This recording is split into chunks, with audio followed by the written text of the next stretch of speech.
Hello, 80s TV Ladies listeners. Our fun summer hiatus continues, but please enjoy this rerun of part 2 of our interview with the incredible Stephanie Zimbalist. We're so thrilled to be able to bring you this wonderful conversation with Remington Steele's one and only Laura Holt. Hello, this is Stephanie Zimbalist, and you're listening to 80s TV Ladies. I don't even know their real names. 80s TV ladies, so sexy and so pretty. 80s TV ladies, stepping out into the city. 80s TV ladies, often treated kind of working hard for the money in a man's world. 80s TV ladies. Hi, everyone. I'm Sharon. It's time for part 2 of our interview with Stephanie Zimbalist. And we think you're going to enjoy it just as much as you did part 1. But first, we're going to start with some fan feedback because there's some questions that might come up later. Thank you guys so much for contacting us and sending us your emails and your comments and your ratings and reviews. It really means a lot to us, and we love hearing from you.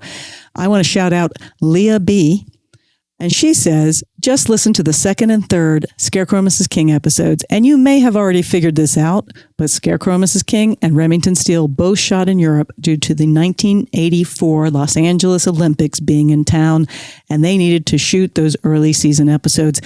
That is true. We figure it out a few episodes after. It takes us a while, but thank you very much for your comment. Thank you, Leah. Love hearing from you. Hope you are continuing to enjoy the podcast. Next up is Kristen, who says, thank you so much for the wonderful episodes on Remington Steele. I missed the show terribly. Even after all these years, I remembered that Stephanie Zimbalist and Robin Bernheim wrote Steele in the chips. So when I came across your podcast, I was thrilled that you were going to interview Robin Bernheim. And now to learn that you will chat with Stephanie Zimbalist as well, I can't wait. I'd love to hear more about what Stephanie did to shape the character of Laura Holt, and especially her efforts to keep Laura Holt as a strong female lead character. I still remember where I was when I saw the first episode, a senior in high school, and thinking, oh my God, finally a female character that I can relate to, am inspired by. Thank you again. Thank you so much, Kristen. We both feel the same way about Remington Steele, and I think you'll enjoy what Stephanie Zimbalist has to say in this episode. And on Apple Podcast, from Worst App Ever, 0 out of 10, we got this review. Thank you so much for your podcast.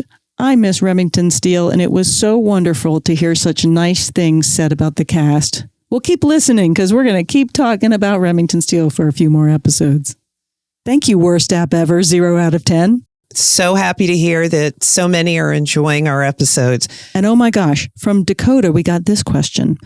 I am wondering if Stephanie Zimbalist still keeps in touch with Pierce Brosnan. Thank you, Dakota. Thank you for reaching out to us on 80s TV Ladies. Stay tuned and let's see if we can find out. We have so much to talk about. I know. Oh, I do want to go back to working with your dad on Remington Steele. And that had to be amazing and cool, but also weird. It was amazing and cool, but I do have to tell you about, it just flopped into my head. I have to tell you about, after Remington, we were doing the Night of the Iguana. Alec Baldwin, who I had worked with, we did a movie of the week called 1984 Love on the Run. It was for NBC. We've been friends ever since. We don't necessarily agree on how the world should be run at this point. But by the way, when we met back in 1984, he was about to leave. He was a regular on Knots Landing at the time. Right. Oh, yeah. And he was about to leave the business because he was so passionate about politics that he was going to go and run for office back then. He didn't, but he was going to.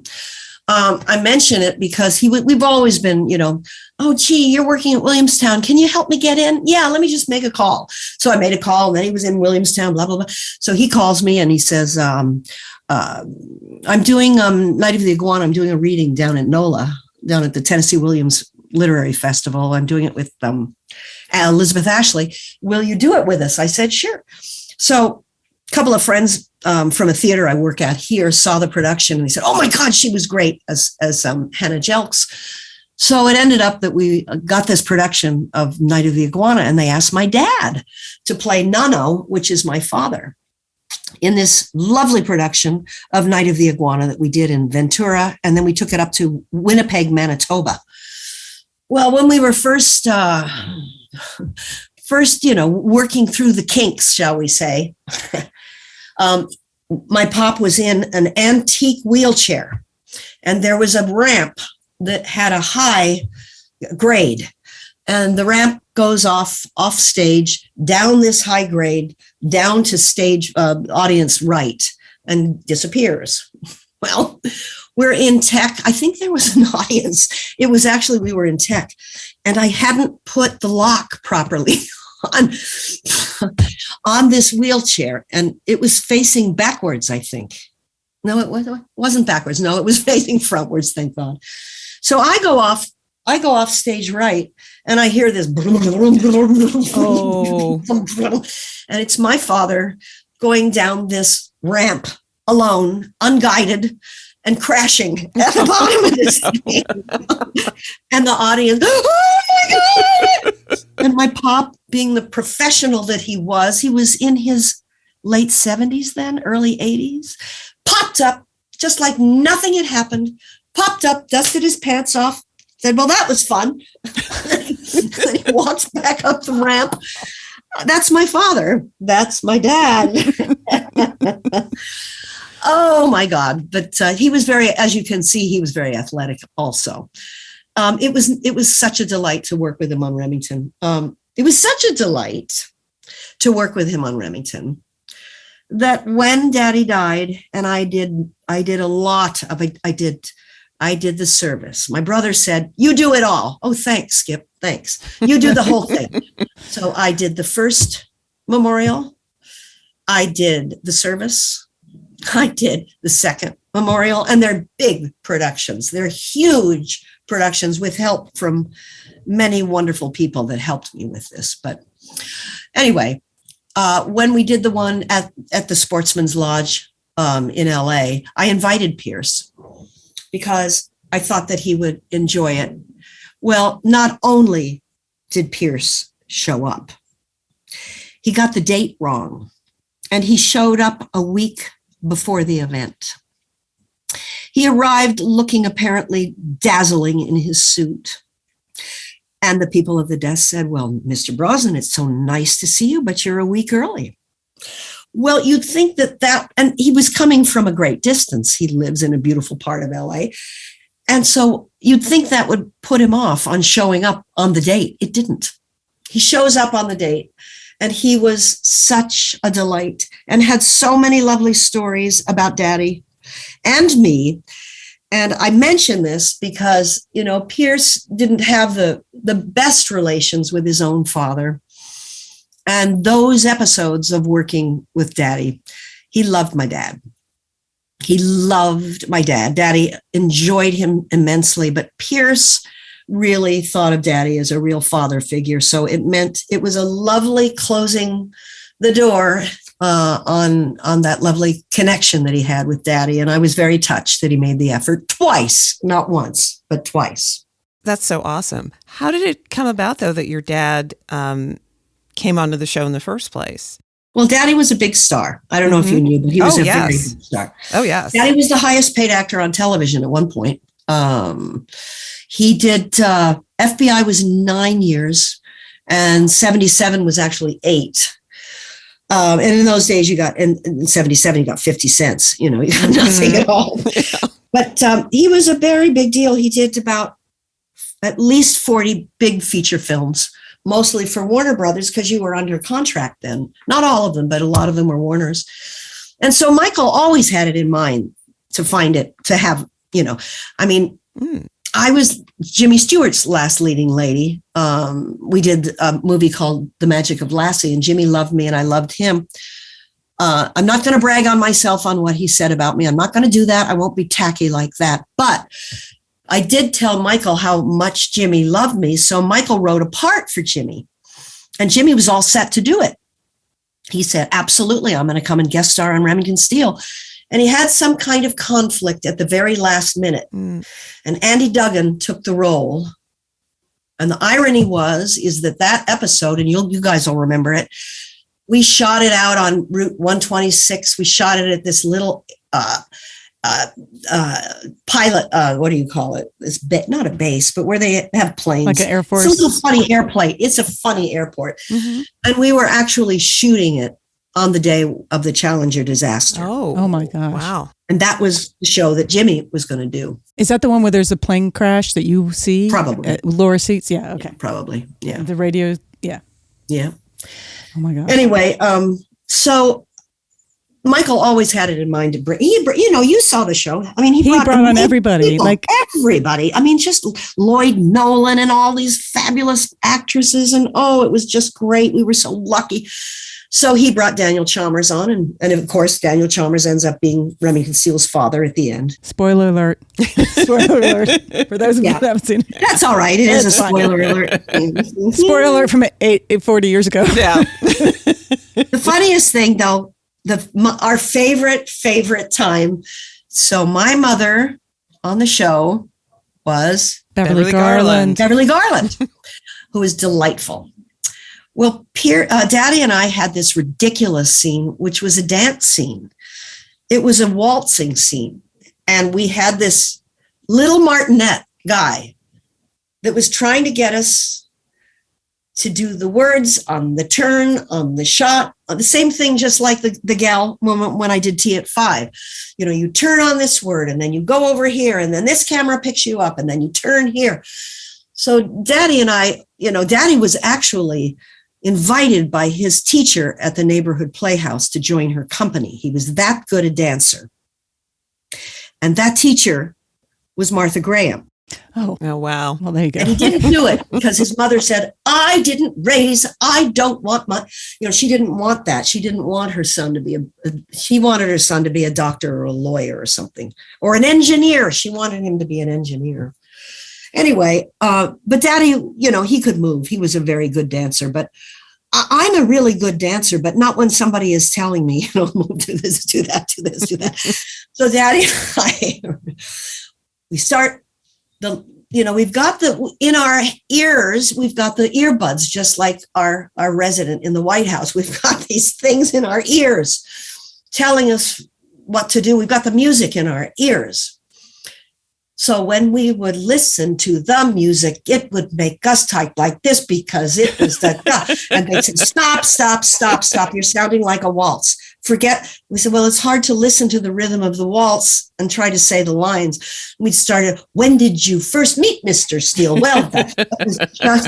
Well, it got to the point that we couldn't keep a straight face. And because the little martinet that was telling us what to do got madder and madder, and that made Daddy and I laugh more and more until finally we couldn't look at each other while we're trying to dance, and we're just biting our lip. This stupid thing took forever, but that was one of our favorite memories, was trying to do that waltz scene. Oh my God. All right. Now I got to go back and watch and see if I can catch you guys breaking. And then yeah, it was a fun show. It was such a silly show. It was fun. It was great fun. And it taught me a lot. I mean, there was one episode where I had to be drunk. I was terrified of that. I just was terrified of that. And I think it was my dad that said the easiest way to play a drunk, it'll work every time. You have to try to be sober. I said, really? He said, it's a piece of cake. That's all you have to do. Just try to be sober. I said, okay. And he was right. And I was really good in that episode, but you got to do fun things like that, I was going to say, I also appreciated that, you got kind of dirty and beat up a lot. Your hair got blown out. You it felt so game. Laura Holt was so game. Yeah. And you got to get angry. Yeah. And that, again, something you didn't see a lot of. Yeah. Is a woman advocating for themselves and getting angry when people weren't doing what they were supposed to do. Yeah. That didn't happen on network television. That's right. People got angry in soap opera way, but getting angry because you're not doing what your job, or you're not doing what you need to do in our relationship, that was so unusual. It was powerful. Yeah. We also, I don't think Pierce and I ever patted, well, at one point we sort of patted ourselves on the back. It was, we're in the 4th season or something. And there was really, if it was just the two of us, there was absolutely no need really to direct us. We knew where to go. We knew where the money shots were. We knew where we needed to land. We knew the rhythm. We knew how to do everything. And the directors were always delighted because it was a well-oiled machine that we gave them. And we always had fun to have somebody new join us, a guest person. I remember there was an actor named Paul Reiser. Do you remember Paul Reiser? Yes. Oh, yes. Right. Yes. Well, for some reason, I thought he was a stitch. Pierce could not keep a straight face with him. He could not. He couldn't. The second Paul started to rehearse, Pierce was on the floor. He could not stop laughing. He just simply was ridiculous. He could not stop. And we really had to sort of wait for Pierce to go. He just could not stop laughing. We had a lot of fun with people like that were just really pistols, Louis Anderson. Louis Anderson, oh my God. See, I had a lot I wrote to Pierce when Louis died, and because I had to do all those scenes where Louis was on the horse, and I don't think Pierce was there when Louis was on the horse. Yeah. Oh my God. It was just, Louis was great to me. I went to his comedy act after that. He invited me many times. He was a doll. He was very, very sweet. Yeah. Yeah, that was a very, again, a standout episode because it was so silly, but it also was so charming. The cast was always so charming. Yeah. Thank you, Molly. Thank you, Yes. Molly LaPata, for those wonderful people. Yeah. Absolutely. So I'm curious because you've been working for a while, and how do you see things have changed or not for women in television, both on stage, both in sort of in front of the camera and behind the scenes? Well, I can only go with what I have to go by now. The last time I was, first of all, I'll give Dan Roebuck a big pat here. If I don't think somebody can do something, I say they can't do it. They're not very good at it. Dan Roebuck is a hugely gifted director. He's not only a hugely gifted director, but he's a really good writer. He's really, really good. And he's also good in this light material. I don't know if you know, Susan, he's got this company. He and his wife, Tammy, have this company called A Channel of Peace. And it's faith-based family movies. That sounds really boring. They're not. They're not at all boring because Danny has this great sense of humor. He's got a wonderful sense of humor. He's just delightful to work with, so effortless to work with. So when I worked with him, I did the one, he didn't direct the one that I did with Sally Kellerman. That was pretty great. I had a lovely scene with Dear Sally, and that was 2014. That was the one that was called His Neighbor Phil. And now it's called A Timeless Love. But working with Danny, he's a champ. And so the only experience that I have in front of the camera for quite a while is Danny. And A, I thought, God, he really knows what he's doing. And B, and by the way, the crew said, you really know how to do this. I said, well, this is what I used to do. So I know this stuff a lot. And our DP would say, but you're really good at this. I said, well, thanks. This is my territory. This is what I know. And there's a lot that it takes to learn. And you either know it or you don't. Robin says to me, you should be directing. So I don't want to direct. I don't want to direct. I have no interest in going, when the guy gets up and gets his Oscar for Shine, let's say, it only took 9 years preparation. That's fine. Yeah, good. It's one of my favorite films, by the way. I don't know if you've seen it. Shine. Do you remember that film? I do remember that. Oh my God. Amazing. Beautiful. Yeah. He said, I think it was 9 years it took him to make it. Yeah, just what I want to do. As far as the theater, yeah, my theater stuff is out in the boonies a bit, but new plays, I've done new plays, which is always exciting. Now, talk about taking 9 years. Yeah, no, yeah, that's right. I don't know. I mean, who knows? The only unfortunate part is that you can't act in a closet. So you can't even do a reading in a closet. So this actually, what we're doing here, as you can imagine, because I'm talking so much, it's a bit of a performance, right? Yes. So this is sort of what I do too, which is my thoughts about where to live. Do I want to live in the slow lane always? Do I want to really live on a hilltop, dealing with farmers? Who am I going to talk to? Not that I don't love farmers. I love them. They're great. But I was sort of made to sort of babble, I guess, and talk and get up and do things. So Perform. We'll see where it all ends up. Yeah. Well, and so I'm going to swing right back to Remington.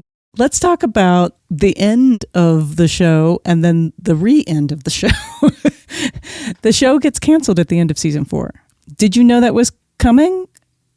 And then it gets brought back. Yeah, let me think now. I'm trying to think because it got canceled. I was working at Williamstown, and so I got RoboCop. Show is canceled. I get cast as the lead in RoboCop. And then while I'm there doing Barbarians by Gorky or Summer and Smoke with Chris Reeve and Annie Reinke, I find out I have to go back to Remington because we're picked up again, because all the audience complained and they said, we don't want this show to be canceled. And I think it was only the second show in the history of shows that they ever brought it back because the audience said we insist on it coming back. I was fine about it. I had to give up. Not only did I have to give up an A picture, but my wardrobe, if you ask Erica Phillips, my wardrobe was sitting at Sony for a long time. It was already made. And Pierce never had Bond when he made a big stink and said, take this job and shove it. He didn't have the job. I did have a job. And I gave it up. I said, I got to give it up. We got to go back because the only reason they want me for things is because I did this show. And so I was forever grateful for Remington because after Remington came a slew of very interesting parts, very interesting things that I never would have gotten to do if I didn't have the platform. Isn't that a lovely word? But the platform of Remington. So nobody would have cared if I remember Tommy saying, I've taken this show out 3 or 4 times on the road. We've never had numbers like this. It must have to do with you. So that's what he said. He didn't have to say that, but he did say it. He said, it's the magic of being on television. I said, yeah, it is. We were talking about that. Network television meant something very different. Like there's so many platforms. There's so many streaming channels. There's a lot of content. It's really all interesting content. It's very exciting to have this much opportunity to create interesting stories. But at the same time, you can't keep up with them. The but is... Here's the but. Here's the but related to what you were just going to say. How many avenues were there then? There were network television. There were a couple of PBS channels. People weren't making series on PBS channels. So there was ABC, NBC, and CBS. And so if you had a market share on one of your shows, do you know the numbers we had? I mean, it was ridiculous, the numbers we had. Yeah. I would walk down the street after a movie of the week. If I were in New York, I'd get stopped by 10 people on the block. Oh, I saw your show last night. Oh, it was great. Oh, blah, blah, blah, blah. And it would happen everywhere I went. People would stop me because people watched television.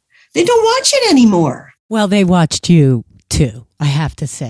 As a personal fan, you really were outstanding, and that's why people were drawn to you. And it was such an unusual role for the time. And, thank you. And I didn't know it at the time. I didn't know it. I mean, I remember I was at my friend Judy, and she said, you got to go sign some autographs because I wanted to make some money for Michael. He was in bad straits, and I was doing Tea at 5, and we thought it would bring in audience for Tea at 5 in Burbank. So I went to one of these things where you sign it, you sit down there and you sign autographs. And there at the autograph signing, besides Celeste Holm, which was kind of a thrill, I have to say. Nice. There was Ryan O'Neal. And I go up to Ryan's table and I say, "Hello, Mr. O'Neill. I don't think you know me, but my name is Stephanie." And he said, "I had such a crush on you." I said, "You did?" I can't tell you how many people I've met that have said that. I didn't know it at the time. I didn't have time to breathe. I worked 80 hours a week. I would get home. I'd be the first in my chair with Dorothy Fox, who I still visit, who's my hairdresser from Remington. I still visit her once a week in the assisted living. I go and see her once a week. She's 92, coming up 92. And I'd get in her chair at 5:30 in the morning, and we wouldn't get out of the last shot until 11:30 at night. And then I'd have to get up and be in the chair at 5:30 in the morning. And I didn't get a day off until my 4th season of Remington. Wow.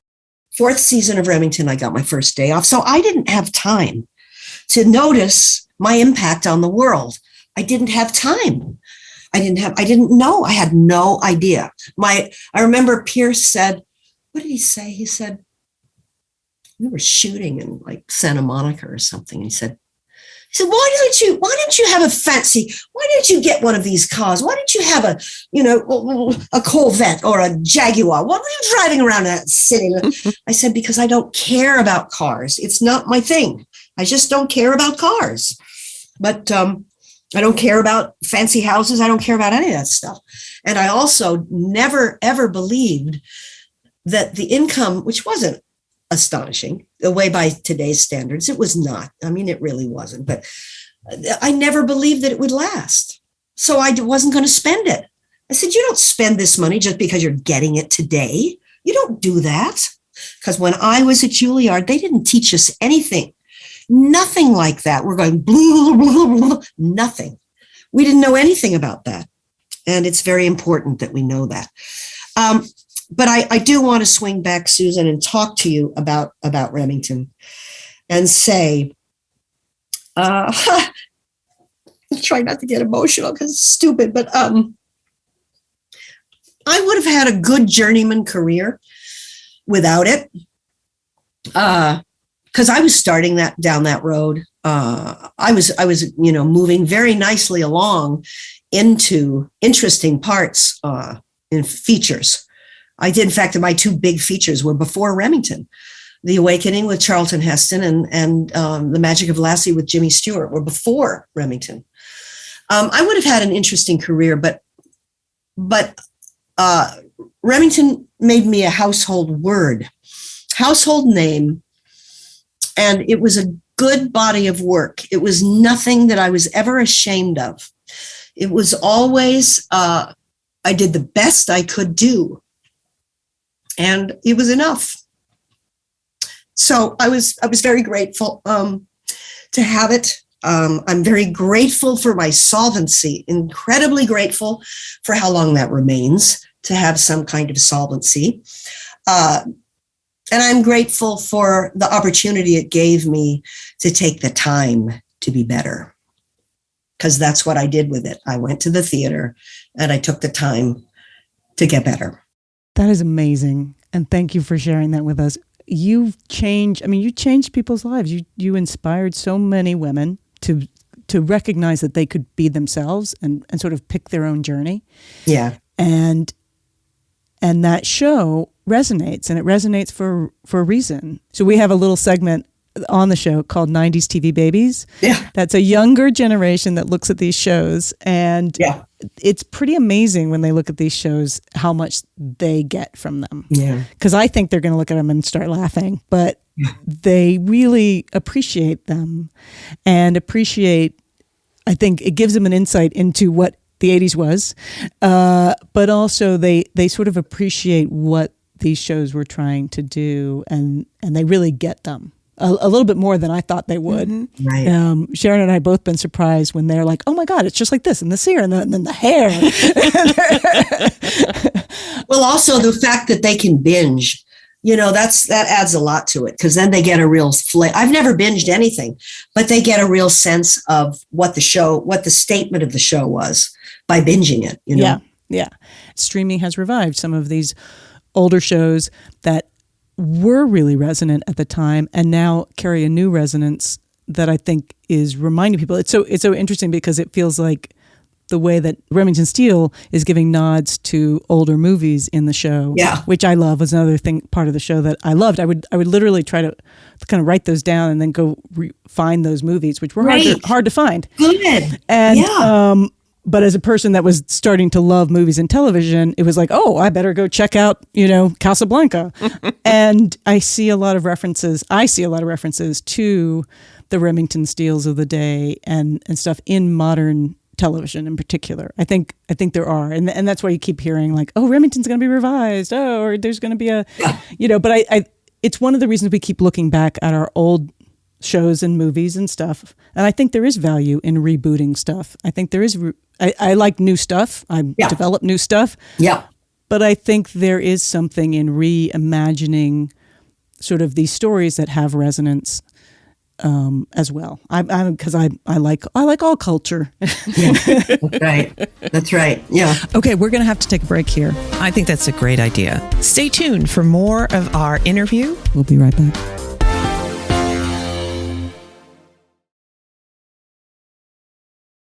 All right, and we're back. Welcome back to part 2 of our interview. This is 80s TV Ladies.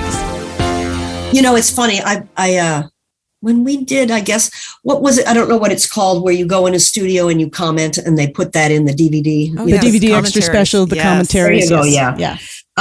That's about the only time that I've seen Remington since we did it. And the main reason is simply, first of all, I remember exactly how I shot every scene. It's sort of like a golfer. Mm-hmm. You ask Jack Nicklaus about, 1984 and the 15th hole at Pebble, and he'll know exactly the shots that he hit. That's just the way it is. And same, Djokovic knows every single, it's just, and actors are the same. Oh, I remember we put the camera there and and I haven't watched it for one simple reason, and it's simply vanity. I don't really want to go back and look at what I looked like when I was 25 to 30. It'll just depress me as all get out. And I look pretty good now. I swim about six miles a week. I don't look like a child. I haven't had a lot of, scaffolding done on my face. So I haven't done that, but I still am a qualified member of the human race. Yes.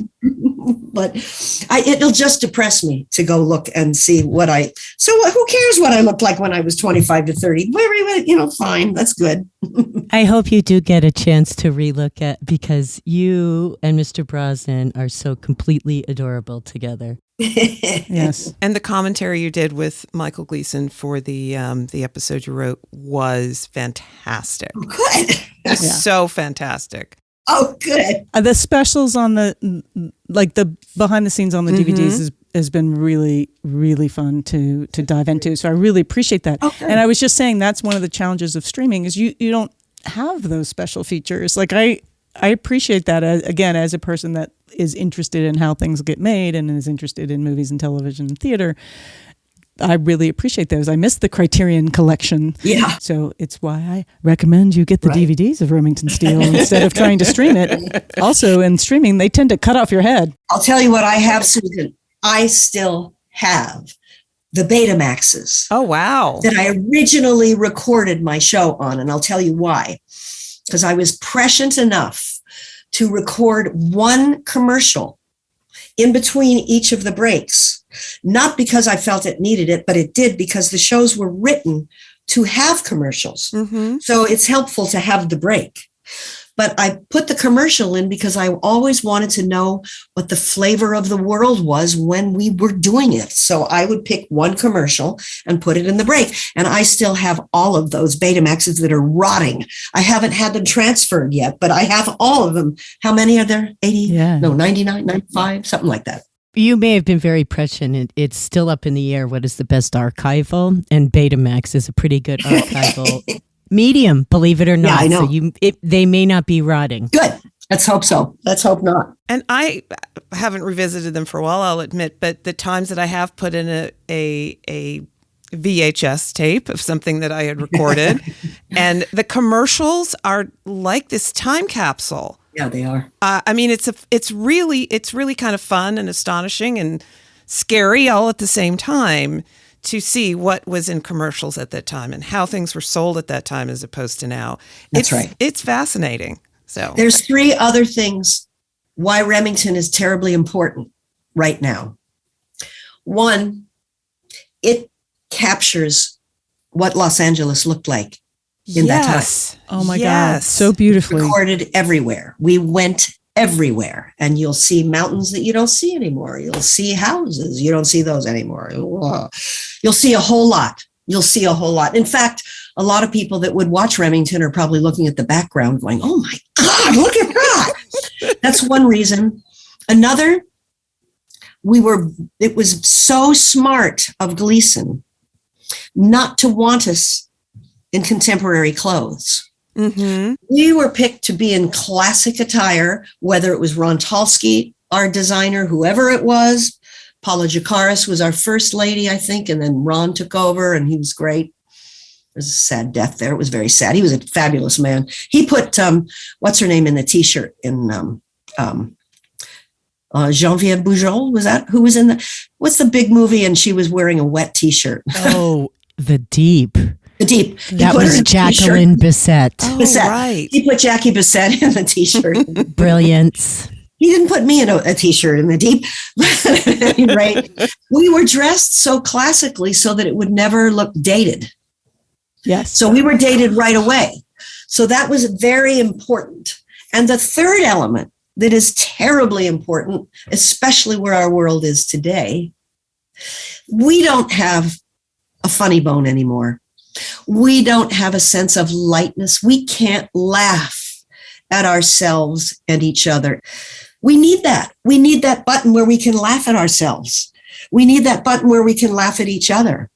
And that's what Remington did. It raised us those 3 inches off the ground so that we could laugh. Mm-hmm. I mean, that's where we got the comments like the blood isn't real on Remington Steele.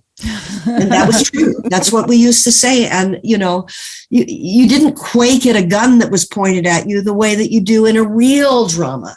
That's not how the gun was treated. It was just a different story because we weren't quite real.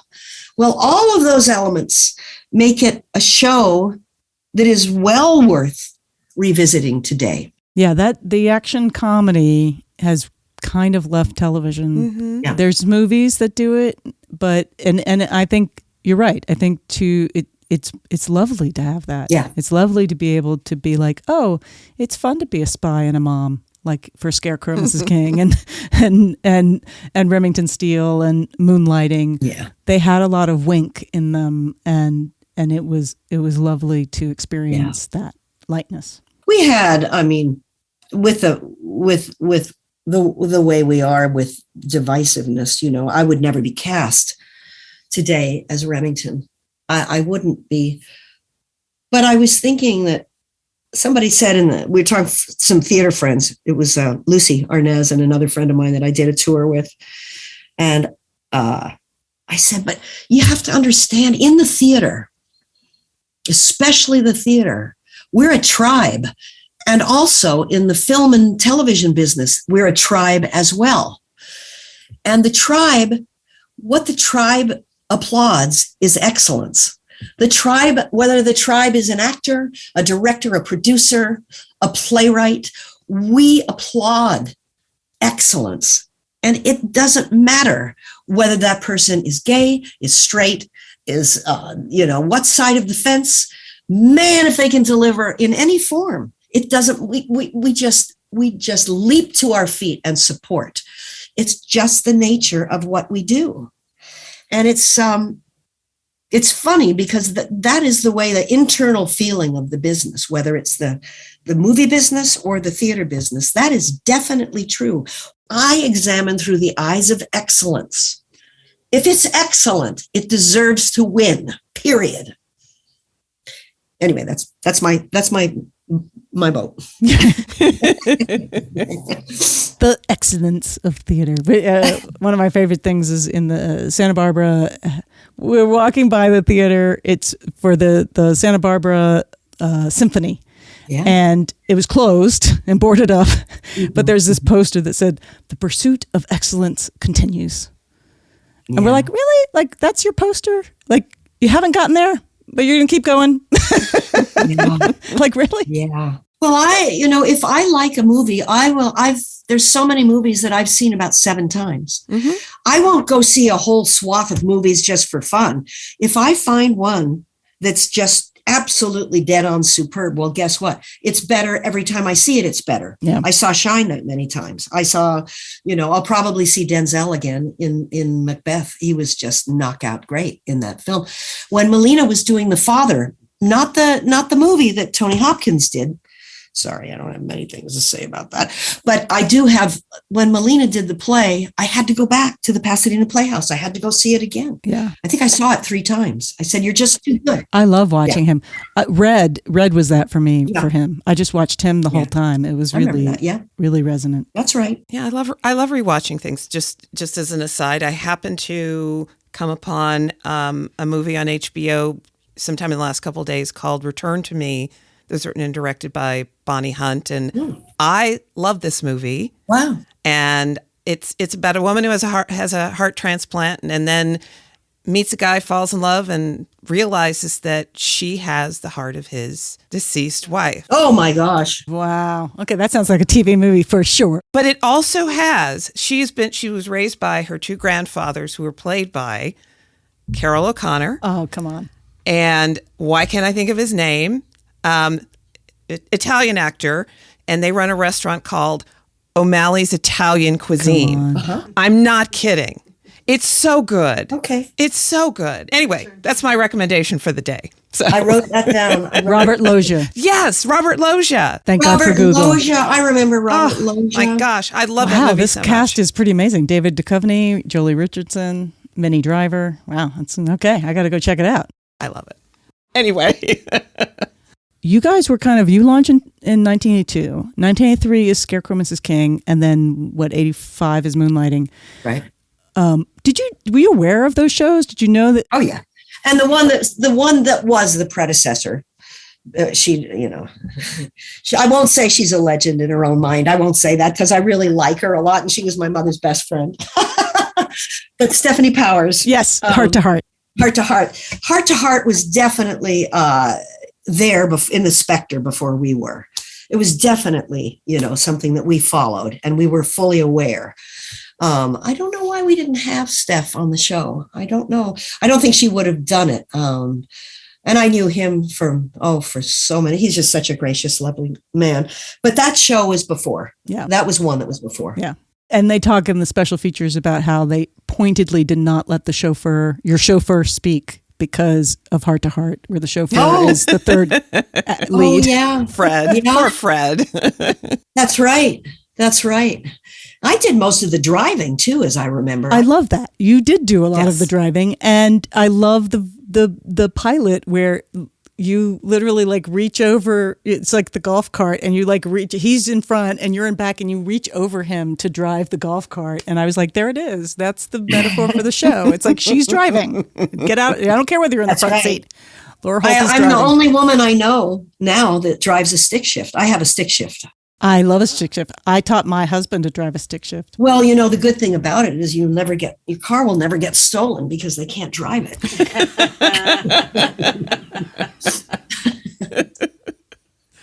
I have to confess, I've never driven a stick shift. I've always had an automatic. But I fancy myself a race car driver, so I had to get a stick shift. I'll tell you how I learned to drive a stick shift. Well, of course, I learned from my dad, but Daddy had a 1959 Bentley named Daphne. But that wasn't, Daphne was not. She was automatic. I learned on his Packard, and the Packard was a 1944 Packard. Wow. Nope. A 1934 Packard because he bought it in 1944. And that's where I learned how to drive a stick shift on a hill, trying to start that car on a hill. And you have to. And my brother would teach me too. He'd have a stick shift, and we'd be on the top of like La Cienega where it meets Santa Monica. And there's all this traffic behind you, and you hear all these horns, and you're sliding backwards into the people and you're screaming your head off. So you learn how to use a clutch. You have to. That's where I learned it. That's how I learned it. That's going into the deep end. Yep. Just tossed into the deep end of stick shift driving. The other stick shift story, right behind me where I live, my first mother on television was Shirley Jones. She was my first mother. And I was an idiot then. I didn't know anything. I mean, I knew nothing on this first movie of the week that I did, which, by the way, he told me many years later. Because who cares when you're coming out of school, drama school, you get this part, and you're not paying attention to who wrote it. It's a television project. Well, guess who wrote it? Michael Gleason wrote it. Get out! Yeah. It was called Yesterday's Child, and Geraldine Fitzgerald and Shirley Jones and Claude Akins, and the guy was on. Wonderful actors were on that show. It was called Yesterday's Child. And of course, they asked me at the audition, I think, can you drive a stick shift? Oh, yeah, sure. I can drive a stick shift. I could no more drive a stick shift than the man in the moon. I nearly ended up going over a cliff because I couldn't drive a stick shift. But she was a great mom. She was just great to me. She was lovely. I worked with her son, Patrick, and I worked with Piper Laurie on that. We did a little night music the second time I did it. I did Desiree. Isn't it rich? Are we a pair? It was a wonderful role. It was a great role. And I did that with Piper and Patrick. That was great fun. Okay, enough theater. Stop. Well, again, clearly we have to start the theater podcast. All right. So we do have to do our 3 questions. Yes. Is it time? Okay. I think it's time. Okay. What is, and again, you were busy on a TV show, but what is the 80s ladies-driven television show that resonated with you other than Remington Steele? You don't get to say Remington Steele. Robin tried that. We didn't let her. Let's see. Oh, let's see. Well, you said one, Heart to Heart. Heart to Heart. So, my shows that I watched, my big shows, I watched Dark Shadows when I was growing up, and I watched Gilligan's Island all the time. Those are the shows that I watched that I wouldn't miss. That is so funny. And you guys shot on the Gilligan's Island set. We did. Oh, that's right. Yes. For one of the episodes. And I know I have stories Walter Matthau's told me that I can't even repeat here about the movies. I'm not even going to repeat them. Come on, you should. No. Where else are you going to? No. But as far as women's shows, geez. I was not a great, Michelle Lee is a darling friend and she's just great, but I never watched those shows about where they were obviously were 5 hours in hair and makeup. Those shows like Dynasty and all those shows. Yes. Those ones never interested me because I didn't believe them. I just didn't believe putting that much effort into hair and makeup and costumes. And then trying to be a normal person. It's like, I never got that. That didn't really. So, I'll tell you what I can do for you, Susan. Yeah. If you rattle off about 10 or 12 of them, okay, you got it. I will go, that one. All right, Cagney and Lacey. Keep going. Moonlighting. Golden Girls. A Different World, 227. Kate Nally? Kate Nally is late 80s. So is Murphy Brown. So is, what else we got? I know what I loved. I loved the Mary Tyler Moore Show. Oh, yes, of course. We'll allow it. It is technically 70s, but we will allow it because we always allow the Mary Tyler Moore Show. I loved that show. Loved it. I worked with everyone. I didn't work with Mary. Mary lived just a couple of miles from me here.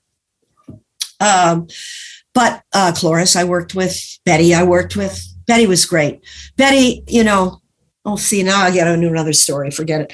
But Betty was great. She was wonderful. I did like Cagney and Lacey. I did. I didn't watch it regularly, but I liked it. And I liked Time very much. We had the same agent, I think. I loved not Designing Women, but the Golden Girls was very sweet. That was very sweet show, very dear show. I like that show.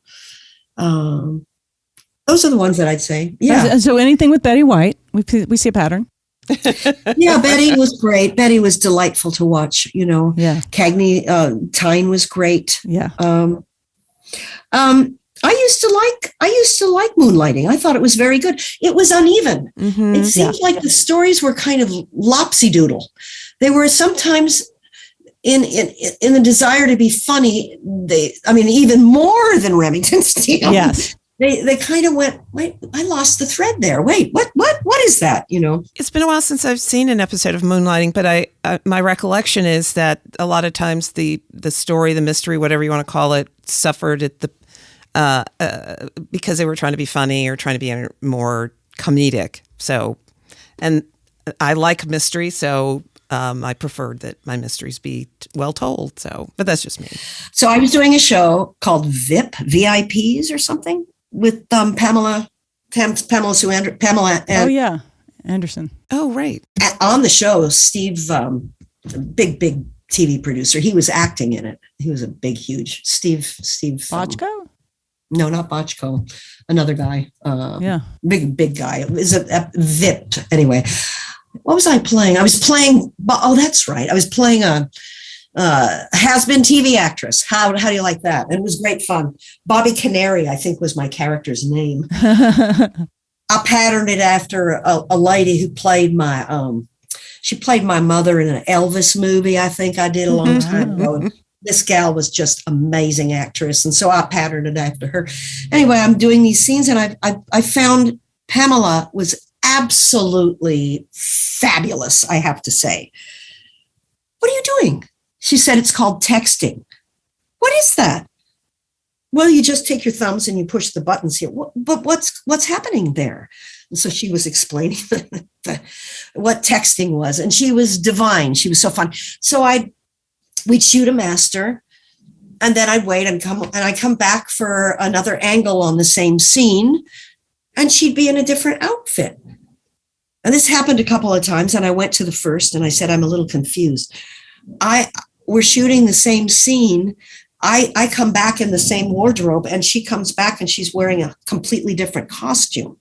What's going on here? And he said, you have to call this NLR. What's NLR? No logic required. And that was the joke of the show. She never wore the same thing in any shot. It would just be completely different. I can't imagine. Oh, okay. Oh, it was hilarious. You'd be in the back seat, and the same thing. She'd be driving, you'd be in the back seat, and then they'd show her again, and she's in a different outfit. It's like the Cher of TV shows. Oh my God. She was funny, and she was smart. She was really smart. I liked her a lot. That is funny. Yeah. That is funny. All right. And do you have any current TV shows or female-driven TV shows that you're watching? No, I'm not much of a TV thing. I watch movies, documentaries, streaming. I watch a lot of docs, lots of docs. I watch if something gets thrown my way that's a Saturday Night Live skit that is just brilliant, I'll watch that and watch it again and again if it's good. But I'm not much of a TV. There's a lot of there's two reasons, Susan. One is several years ago, I said, I can't tell you how many operas, because I used to go to LA Opera all the time, and I had opera in my background and blah, blah, blah. And I've done a lot of the classical plays, and I've seen the great productions. I've seen amazing things, and I've seen things and I've seen revivals, and I've seen this, and I've seen that. So I don't have a bent to be entertained anymore. I don't need to be entertained. And I also think that the theater in our world is so unbelievably demanding our attention that there's very little room to watch theater that isn't really happening. It takes a great deal of effort to keep up on what the is happening in our world. You have to pay attention. You have to stay alert. And if you're out for entertainment, you're going to be behind. You're just going to be behind and not know what's going on. And you have to know what's going on to make the right decision on what you're going to do. So there we are. It's a different world. It's a very different world. And it's a sad world. And it's a serious world. And that's where we are. So I've said a long time, I don't know who I am. I don't know what I'm supposed to do on this earth. But the last thing I'll close with is that people ask me, what is your driving force? And I think my driving force that has kept me going is curiosity, because curiosity leads to love. What you are curious about will lead you down the path to what, as Joseph Campbell says, of what is your bliss. And what is your bliss will lead you to what you love. And that's the only path that we have. That's fantastic. That's pretty great. I love that. That's a good wrap up. I feel like I can't ask my third question, which is, what is the most television moment you've had? That's right. What is your most oh my God, I'm in a television show, which again is weird to ask because you're actually in a television show and you have been in many of them, but your most real life, is this scripted moment? Has this been scripted? Now, are you saying because of the quality of the people I'm working with, or are you saying because it was so bizarre? No, I'm saying because you're in a real life situation and you feel like this could be, I am a television show. This is a scripted moment because it's so weird, so bizarre, so action oriented, so funny. Here's one is definitely action oriented. I've got to say, I've never had anything like this happen. So, my hobby for many, many decades, because I had the extra funds to be able to do it, my hobby was to either get in a car or get on a plane and go to New York and see 9 or 10 or 11 or 12, 13 shows. I did it all the time. And I saw, I had to finally throw them. I had so many stacks of playbills. It was ridiculous. I saw everything, absolutely everything. So I'm in Connecticut and a friend of mine staying with me, and another friend of ours says, you got to see this play. You got to see this play. It's just opening at Playwrights. And again, I should shut up. I don't want to give them a bad thing. Anyway, I was going to see a play in New York that was apparently hot. It was a hot play, and it was a timely play, and it was a political play because it dealt with the left and the right on pins and needles. It talked about the left and it talked about the right. It talked about the left and talked about the right. So we thought, let's go see this. We go to see this play, and the traffic is horrible. It's just terrible.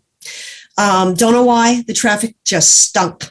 And stupidly, I had noodles right before I went in. And if I have noodles or carbs, it's not good for me. I had managed to get 2 seats in the back row because I know me. And I often will doze.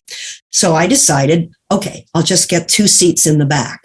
My friend, who's very savvy, is sitting next to me on the right. We're sitting in the back row. And the new thing about New York theater, at least then, this was back in 2019, they don't light it. It's underlit. The play starts, and also in fashion of people that maybe don't know how to direct a play, they'll have stage left somebody over there that's sort of lit by a little light. They finish talking. Oops, there's stage right. There's another person over there talking. You go over there and you look stage right. Whoops, person over there on stage left is talking again. Whoop, whoop, over there, stage right. Whoop. And by the time about 8 of these, you're getting exhausted because you're bouncing. And what you're bouncing through is absolute black. There's nothing lit on the stage except this little porch over here and this little picnic table over there. And after a while, I go to sleep. Well, I have many techniques when I go to sleep. I prop my elbows up and I put my fists under my chin so it won't bother anybody. Well, I am awakened, not by a person behind me who takes my shoulder and says, lady, wake up. Oh, no. I'm awakened by being slapped on the side of the head as hard as this person could have done. Whacked me with their hand so that I landed into the shoulder of my friend who I was with. And I was so shocked. I just sat there stunned. I just didn't know what to do. I couldn't even turn around because I knew it would start World War II or III or whatever.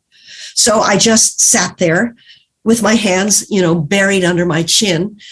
And when the play finished, I still couldn't turn around because the audience had been totally captivated by this piece. And I was not going to wreck their moment, as this person clearly wrecked my moment. I did not turn around and look and see who it was. I am convinced to this day, because it was just opening, that it was either the writer or the director. Oh. And they were so annoyed because clearly my head was bobbing or something was happening. But that was the worst thing. And I thought, can you imagine? I thought I'm in a film. This is totally bizarre. Yeah. That is insane. And I have never been to the theater since. Oh, that makes me sad. Yeah. That was it. That was it. I wrote to the theater. I told them the story. They never wrote back. They never apologized. They never offered me a couple of seats. They never said, thanks for telling us. All they did was write back about 3 more times asking for money. Yes. Because I paid with my credit card. And I wrote them again and they didn't say anything. And so I'm done. I'm finished. But it's a sad tale to tell. That was a sad tale. And did your friend go what the, that's so scary. I know. Yeah. She knew it was happening. At any rate, it's my loss, and it's probably the noodles more than anything else. It's those noodles that did it, but there you go. That's what happened. But that's not. Well, I hope that someday you get to go back and watch a play and not feel like you're going to be assaulted. Yeah, during exactly. it. Well, it's too bad because it was one of my favorite hobbies. I loved it. I call it a hobby because it's, there was an actor that I knew that Matthau Coles. Matthau was married to Christine Baranski, and Matthau didn't like to go to the theater. And I said, "But Matthau, that's where you learn." "Oh no, I just don't like to watch actors. It makes me very nervous. I don't like it." He said, "Really? I love to watch actors. And sometimes the worse the material, the more you learn. Sometimes you got to watch it." Well, maybe you'd feel comfortable going back if you knew that the writer and or director of that piece was not the same writer or director that was at the one that you went to and got whapped upside the head. So now whapped up, but you just got to surround yourself with all the people you know. You go in a big group. I've had the fire department come and the play is stopped, and I've had chandeliers fall down, and I've forgotten half the play and I had to come back and do it for the audience in the Tea at 5 once. And I said, I left out a whole conversation, and I said to the audience, and they were doing a yak afterwards, I said, "Would you like to see the part you missed?" And they all said, "Yes." So I said, "Okay, you remember the part where I said la la la," and I was on the phone. "Okay, we're going to be kicked up there." And they loved it. They thought it was the greatest thing in the world. There are so many wonderful theater moments. It is one of the things I truly appreciate now, particularly after COVID, particularly in this time of incredible, and there's incredible stuff streaming, and there's incredible stuff happening. I love so many shows and so many movies now, and yet I find I more appreciate live theater because of that community, because of that sense of you can't fake this. You can be really brilliant on stage with all your bells and whistles, but at the end of the day, you can't fake live theater. No. And that is really special to me now. Mm-hmm. It was just really fun to laugh with other people. Yeah. And to engage with other people and hear everybody sort of gasp in the same places and it's one of my favorite places to perform, that theater. Pasadena Playhouse. Because that theater is so unusual. When you're in an audience there, it seems huge. When you're on stage, it's the tiniest thing in the world. Oh, wow. It is so easy to get the audience in the palm of your hand on that main stage at the Pasadena Playhouse. It's phenomenal effect. You're sitting there and you look around and you look at the mezzanine and you look at the thing and you look at the ceiling and you're going, wow. But when you're on stage, it's like a little tiny Playhouse. It's like a little jewel. It's a jewel. Yeah, it's great. I live in Pasadena, so Pasadena Playhouse and Boston Court and Yeah, Noise Boston Within Court. are my fave. Oh, yeah. I love that director, Jessica, who worked the Boston. I love Court. Jessica. She's very talented. I've always wanted to work with her. She's very good. She is. Yeah, she's very talented. It's a lovely place, Pasadena. It is. All right. Look at this. We're over. We did it. We're over. Thank you for going over with us. And thank you so much. Oh, yeah. For joining us. This has been so special and really exciting. Oh, yeah. Thank you, ladies. Enjoy the rest of your Sunday. Thank you. Okay. Bye. Bye. So in today's audiography, Stephanie Zimbalist fan page is Stephanie Zimbalist fan page on Facebook. Go check it out. And in honor of Laura Holt, I have a book for you today, Renegade Women in Film and TV by Elizabeth Weitzman with illustrations by Austin Claire Clements. Really cool. And we're always interested in finding out from you what's the 80s ladies-driven TV show that you remember or have heard of and want us to cover. You can contact us through the website and through social media. The website is 80stvladies.com. And of course, our social medias are at 80s TV Ladies. And if you're liking this podcast, please rate and review us. It helps out a lot. We hope you'll join us for our next episode where we will continue our dive into Remington Steele. And let us know, because we're about to pick our next show. Should we do a comedy, a drama, another detective mystery dynamic duo show? Don't know what that could be, moonlighting. Tell us what show we should explore next at 80stvladies.com.